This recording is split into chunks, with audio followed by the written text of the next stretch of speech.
had the ARV at right around 70,000. Okay. Investor, I think, well, where I landed would probably be right around 35,000. Sorry, 30,000, and then 30,000. Yeah, we need about 20 to 25,000 in repair. It would be probably more ideal as a buy and hold after a fix. Okay.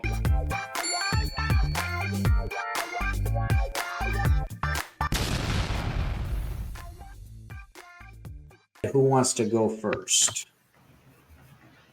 I can go. Okay. All right. So give me, which one do you want to start with? The one you had trouble or the one you had you're confident about? We can start with the one I had trouble with. Okay. And all right.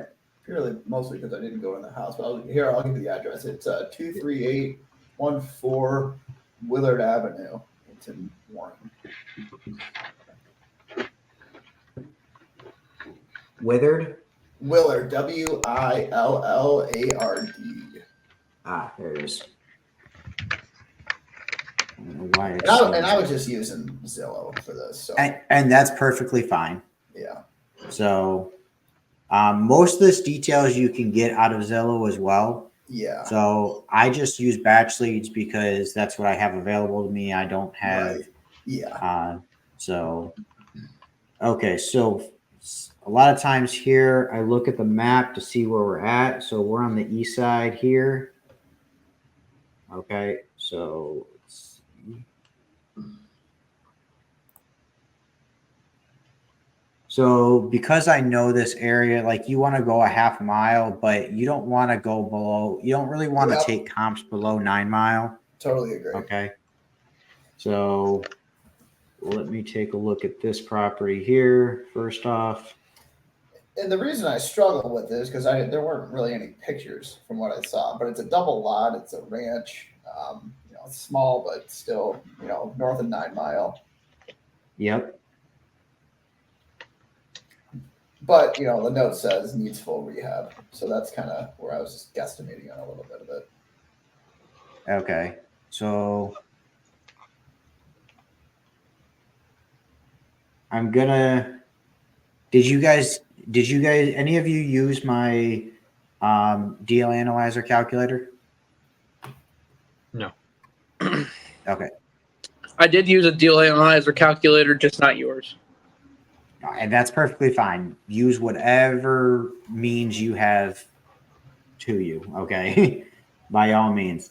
Mine's just an extra tool here. So let me look at this one.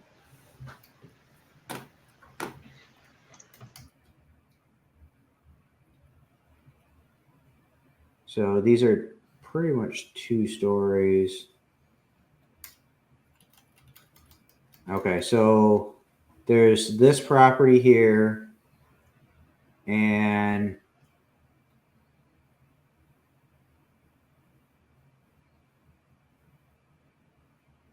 this property here. Okay. And let's see here. So 94 and 120. Those are the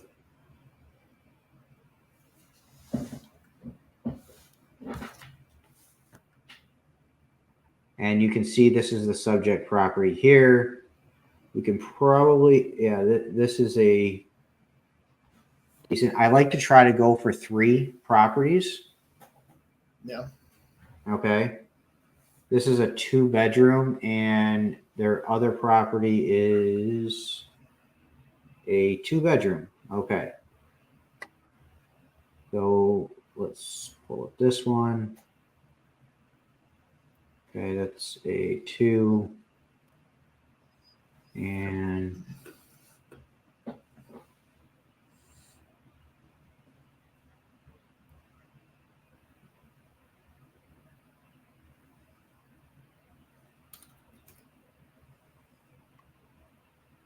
let me look at this one.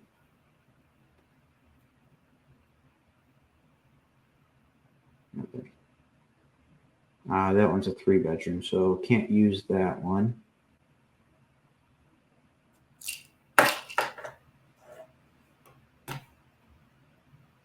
And so this is a 2-bedroom. Okay, so we have our 3 here. Now let's look at the square footage. So, oh shit, we're only at 630 square feet. Yeah, it's a small place. Yeah. So that was kind of the other part of why I was a little bit struggling with it.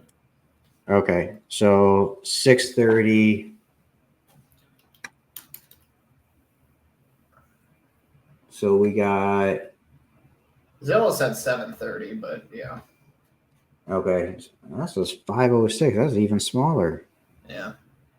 Holy crap. And let's see, this one sold for 94. Okay.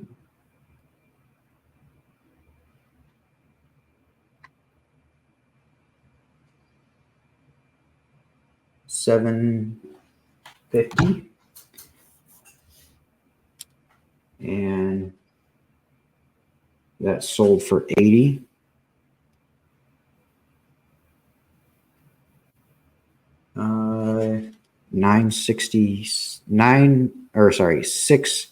$696, and that sold for 68.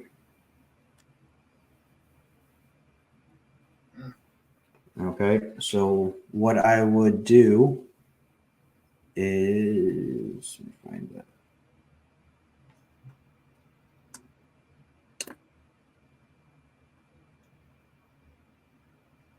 All right.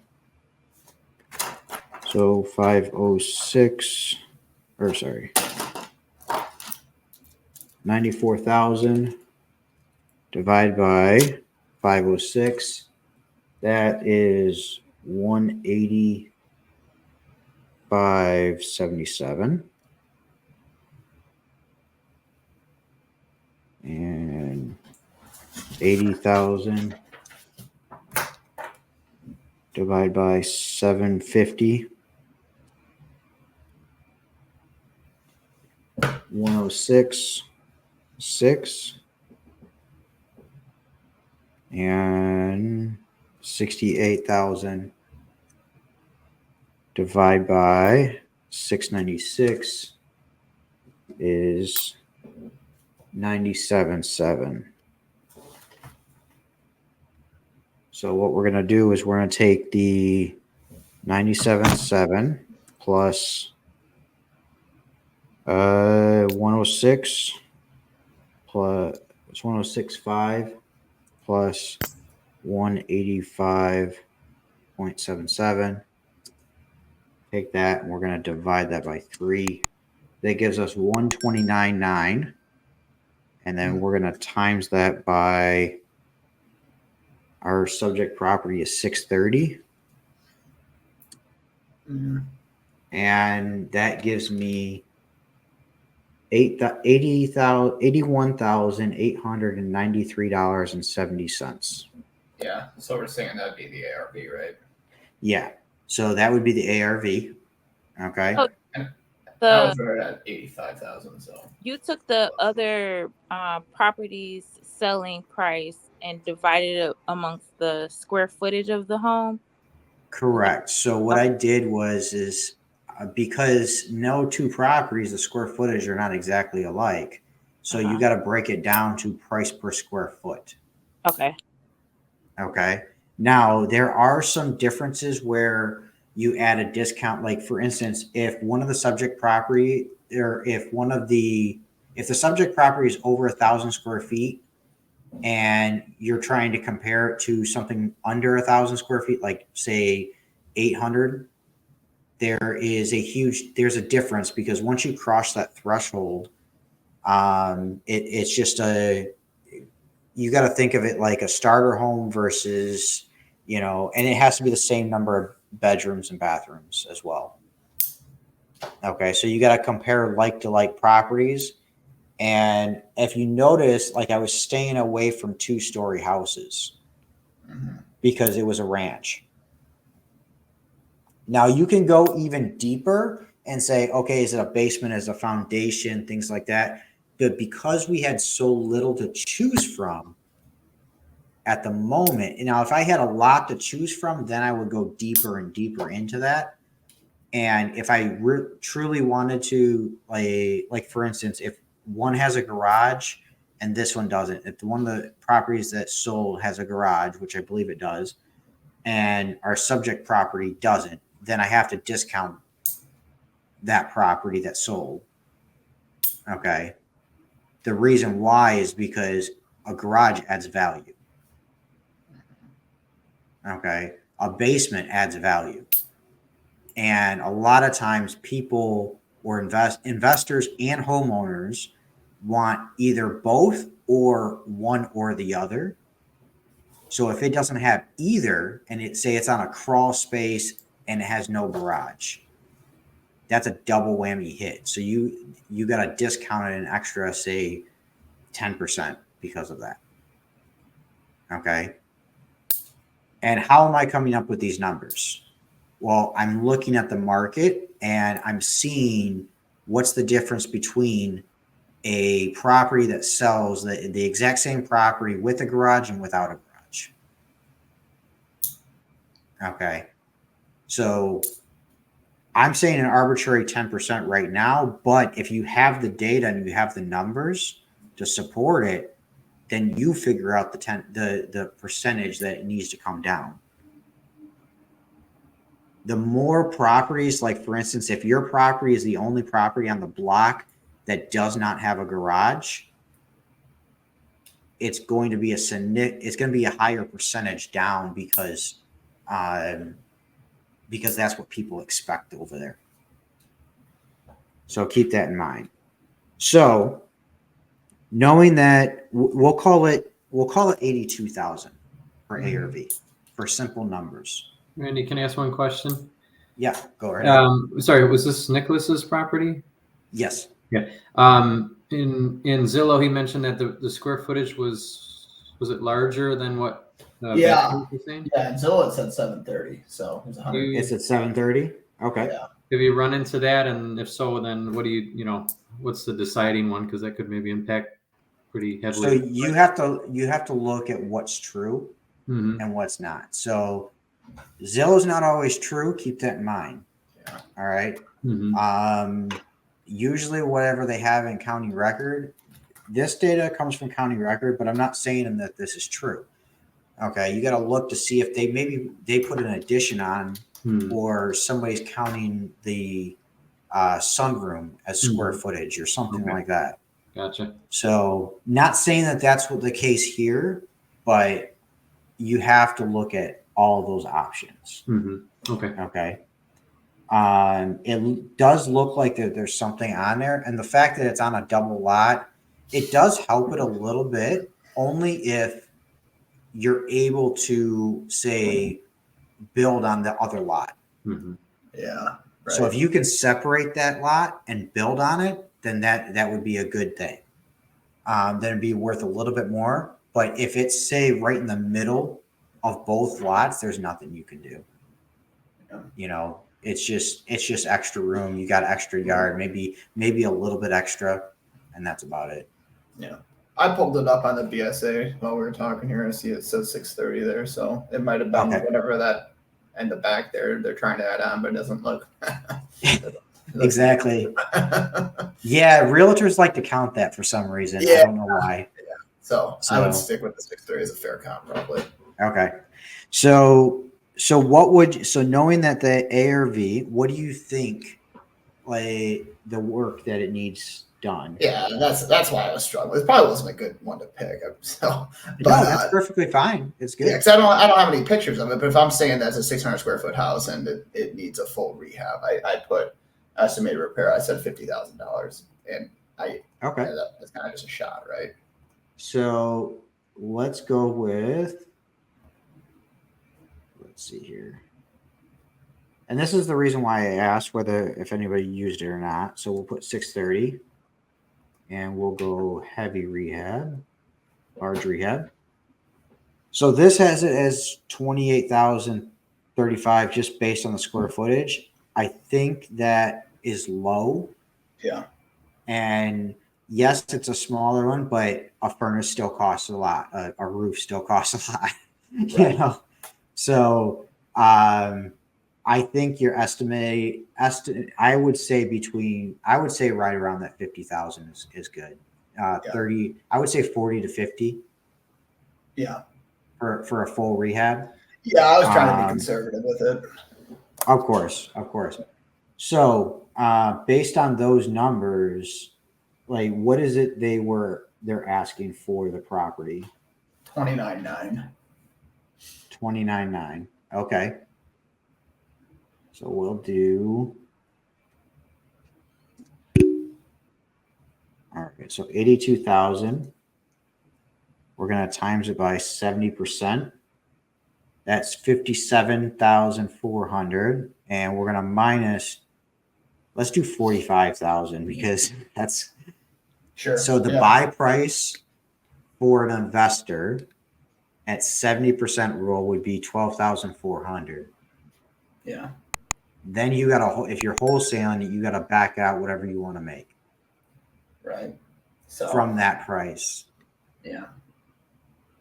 So the best actually, so this is actually a really good one that you brought up.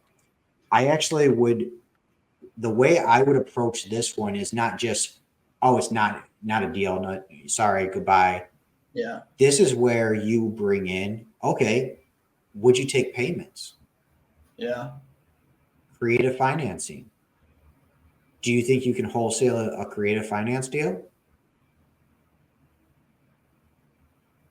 So you're saying like it would. I'm asking, do you think you could? Land contract? Yeah. Yeah. Could be a land contract. It could be there's other creative ways to do things besides a land contract. Yeah. Sure. Okay. Seller finance and a land contract are actually two different things. Yeah. Okay. So if you can do the numbers where the cash on cash return is still high, you know, I have a buy and hold and a seller finance calculator in that. I was looking at that. So put the numbers in there, and then in order to calculate the balloon payment, Okay. there's a link here so you can do that. And if you wanted to calculate the updated taxes for that property, for that area, Cool. click on this link and you can just plug and play those numbers. Okay. Okay. Cool. So, yeah, that's kind of, let me back these out here. And what about the one that you were confident about? I mean, you want me to go? I was just looking at timing wise. If someone else wanted to, or I can too. Up to you. Yeah, let's go ahead and let's do Okay. one that you're confident about real quick. Okay. Let's do it. Make sure it's like 10 minutes. That's it. Less than that. Yeah, I can do it quicker than that probably. The other one was 21909 Firewood Avenue. In what city? Rochester? East Point. East Point. 21909 Firewood Avenue. All right. Guess it doesn't exist. All right. Weird. Is firewood 2 words or? No. Oh, sorry. I read it wood. It's wrong. It's Firwood. Sorry. No E. Firwood. FIRWOOD. Yeah. Sorry about that. FIR. Yeah. FIR. Yeah, that's why I read Firewood. Yeah, there you go. There you go. So another small place. It's 628 square feet. Yeah, we got 594 here, but that's okay. Oh, yeah, that's what Zillow says. So that makes sense. Well, yeah, it looks like there's a little addition on there, so maybe that's what. Yeah. All right. Needs some rehab for sure, but not extensive, I wouldn't say. So I had the ARV at right around 70,000. Okay. Investor, I think, well, where I landed would probably be right around 35,000. sorry, 30,000, and then it would need 30,000. yeah, it would need about 20 to 25,000 in repair. And it would be probably more ideal as a buy and hold after a fix. And Okay. would want to try to get it under contract for 20 to 25,000. Okay, you said ARV is what number? I had said 70,000. 70,000. Okay, so we're gonna so we'll do, since you think it's a buy and hold, we'll do 75% of that. All right. And then you said, how much do you think it needs to work? About 20 to 25,000. Okay. Okay, and you said sell it for what price? For an investor to pay around 25,000, I'd say. Okay, that's good. Yeah, I got. And then what would you get it under contract for? I had said 20,000. I mean, I don't know if it's realistic or not, but Oh, it depends on how motivated they are to sell. yeah, right. 'Cause it's been on the market for quite a while, so I thought Yeah. maybe. So I brought at 75%, I brought the buy prices at 27.5 on this one. Okay, so a little higher than So what I- we're close, and yeah, most definitely it's a good deal. yeah. So, all right.